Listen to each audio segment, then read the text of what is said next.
Les vacances en russe, c'est каникулы ou отпуск. Bonjour et bienvenue dans cette nouvelle vidéo. Aujourd'hui, je vous propose d'apprendre la différence entre les mots каникулы et отпуск qui se traduisent tous les deux en français les vacances. Si vous aimez ce genre de vidéo, mettez s'il vous plaît un petit pouce en l'air, c'est très important pour moi et pour les algorithmes de YouTube. Mettez-le maintenant s'il vous plaît. Suivez-moi sur mes réseaux sociaux parce que je publie tous les jours du contenu sur la Russie ou sur la langue russe, surtout sur Instagram. Et je vous invite également à jeter un petit coup d'œil dans la description de cette vidéo, c'est juste en bas. J'ai ajouté le vocabulaire que nous allons apprendre aujourd'hui. Sans plus tarder, nous commençons à apprendre la différence entre les mots каникулы et отпуск. Si vous voulez traduire en russe le mot vacances et vous regardez dans un dictionnaire comment traduire les vacances en russe, vous allez tomber sur deux traductions. Ce seront каникулы et отпуск. Dans la plupart des cas, la plupart absolue des personnes choisissent le mot каникулы. Cependant, le mot каникулы, il a un champ d'emploi assez restreint, d'ailleurs comme le mot отпуск. Aujourd'hui, nous allons apprendre la différence. Commençons par le mot каникулы. Каникулы. Le mot каникулы, c'est souvent, dans la plupart absolue des cas, c'est l'équivalent de vacances scolaires. Le mot каникулы, dans la plupart absolue des cas, c'est l'équivalent de vacances scolaires. Les vacances scolaires pour les étudiants, pour les écoliers, les collégiens, les lycéens, et ainsi de suite. C'est très important. Le mot каникулы désigne une période de temps quand toute une classe sociale, tout un groupe de personnes ne va pas en cours ou ne travaille pas. Dans la plupart des cas, ce sont les vacances scolaires parce que quand vous travaillez, par exemple, tous les employés, ils ne peuvent pas partir en vacances en même temps. Si ce sont des personnes qui travaillent et qui partent en vacances, mais pas en même temps, par exemple, vous partez en vacances ce mois-ci, votre collègue part en vacances 2 mois plus tard, et ainsi de suite. Dans ce cas-là, nous allons employer le mot отпуск. Отпуск. Отпуск désigne le repos, le temps libre de travail quand les gens ne travaillent pas, mais quand les gens partent en vacances, pas tous ensemble, mais personne par personne. Dans la plupart des cas, le mot отпуск s'emploie pour parler des personnes qui partent en congé. Mais en français, dans des phrases pour désigner ce congé, on dit souvent partir en vacances, même quand on travaille. Mais si vous pouvez remplacer par le mot congé, ce sera отпуск, отпуск. Et d'ailleurs, la traduction exacte du mot отпуск, c'est le congé. Par exemple, analysons les phrases suivantes. Сейчас у школьников каникулы. Сейчас, en ce moment, у школьников, chez les écoliers, каникулы, каникулы, les vacances, ça signifie, en ce moment, les écoliers, ils ont des vacances. Сейчас у школьников каникулы. Сейчас у школьников каникулы. Сейчас у школьников каникулы. Des écoliers ont des vacances en ce moment. Nous pouvons dire également la phrase Сейчас у коллеги отпуск. Сейчас, maintenant en ce moment, ou collègue, chez mon collègue, отпуск, congé ou les vacances. Сейчас у коллеги отпуск. Et on traduit cette phrase en français, en ce moment, mon collègue est en vacances ou en congé. Mais je pense que dans la plupart des cas, on va traduire par le mot vacances en français. Сейчас у коллеги отпуск. Alors, сейчас у школьников каникулы. En ce moment, les écoliers sont en vacances, ou ils ont des vacances, les deux traductions sont possibles. Ou сейчас у коллеги отпуск. Сейчас у коллеги отпуск. On emploie ici le mot отпуск parce que c'est un seul collègue qui est parti en vacances. C'est pas tout le bureau, c'est pas tous les collègues qui sont partis en vacances. Non. C'est un seul, c'est une personne qui travaille. Nous pouvons remplacer le mot vacances dans cette phrase-là par le congé. C'est pour ça que nous employons le mot отпуск. Отпуск. c'est également important d'apprendre l'emploi de prépositions avec les mots каникулы et отпуск. Oui, le mot каникулы, d'ailleurs, il s'emploie au pluriel, каникулы, «ы» à la fin, comme les vacances. Et отпуск, c'est au singulier, on peut mettre aussi au pluriel, mais c'est moins souvent employé comme un congé et des vacances, toujours au pluriel. Ça, c'est facile pour les francophones. Alors, avec le mot каникулы, nous employons la préposition на каникулы, на каникулы. Comment nous pouvons dire partir en vacances? Partir en vacances, comme partir quelque part en vacances, c'est поехать, c'est aller en transport, поехать, на каникулы, поехать на каникулы est mis à l'accusatif parce que après le verbe de mouvement поехать, il faut mettre l'accusatif. Поехать на каникулы, поехать в отпуск. Поехать в отпуск. В отпуск est également mis à l'accusatif parce que après le verbe de mouvement, nous mettons l'accusatif. Поехать в отпуск. Поехать на каникулы, поехать в отпуск. Поехать на каникулы, поехать в отпуск. Поехать на каникулы, partir en vacances pour les personnes qui font leurs études. Поехать в отпуск, partir en vacances pour des personnes qui travaillent. Par exemple, он поехал на каникулы в Россию. Он поехал на каникулы в Россию.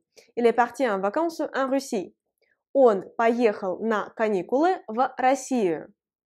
Она поехала в отпуск во Францию. Elle est partie en vacances en tant que congé en France.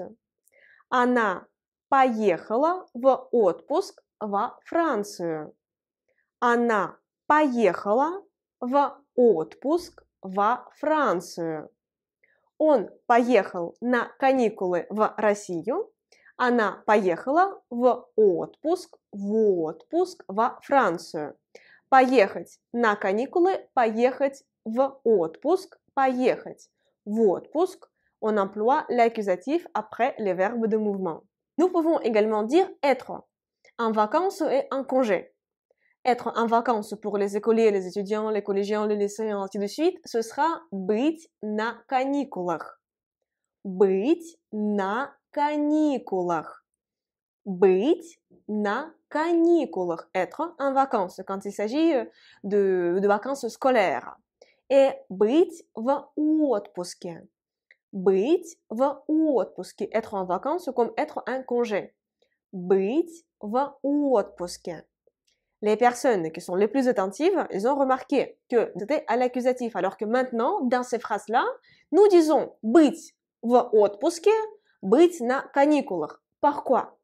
Parce que, après le verbe быть, nous employons ici le prépositionnel. C'est comme la position dans l'espace. Moi, je suis en vacances, je peux désigner sur une carte un point, et c'est pour ça qu'on emploie le prépositionnel. C'est aussi après le verbe быть, il faut employer le prépositionnel.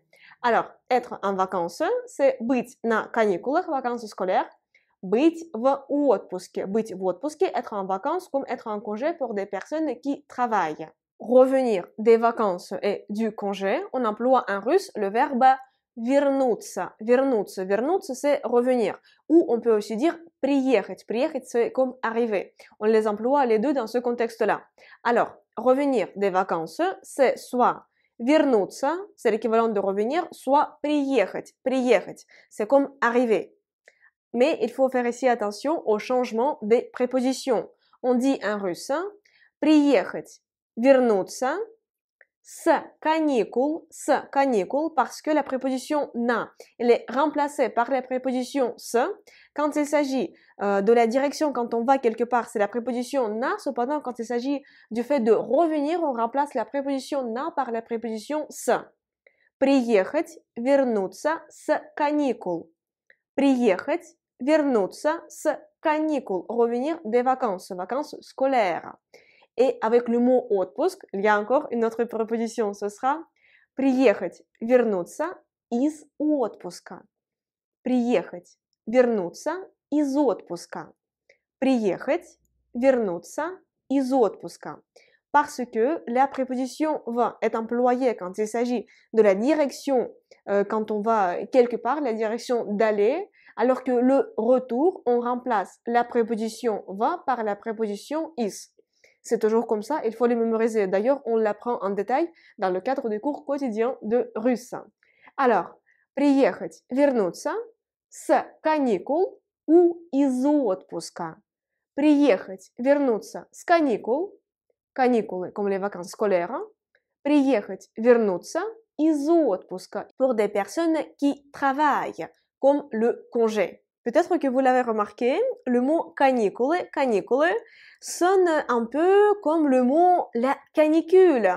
Et en fait, il y a vraiment un lien historique entre ces deux mots et je vous propose là maintenant de le découvrir. Le mot canicule se forme sur le mot latin canis, signifiant chien. Canicula n'est autre qu'un diminutif petite chienne. Canicula, c'est l'autre nom de l'étoile Sirius, la plus brillante de la constellation du grand chien. Comme Sirius se lève et se couche avec le soleil à la période de forte chaleur, entre le 22 juillet et le 22 août, le terme de canicula a été utilisé pour désigner ces jours de grosse chaleur. En Russie, avant 1917, avant la révolution bolchevique, le mot canicule, canicule, déjà ici on parle du mot russe, il n'y a plus de latin, le mot canicule désignait la période estivale de repos. Ici, nous pouvons remarquer une ressemblance comme en français.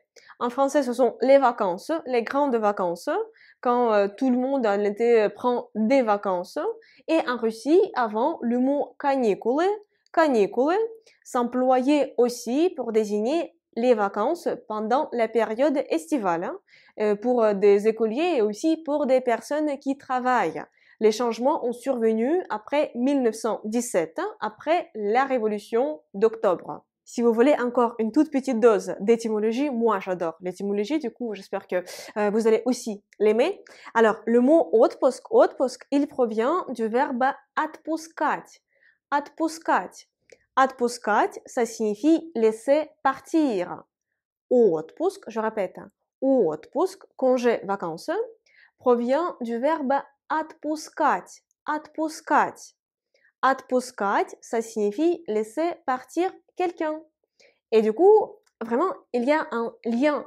Отпуск, ça s'emploie pour des personnes qui travaillent, ils travaillent et après, leur employeur les laisse partir en vacances.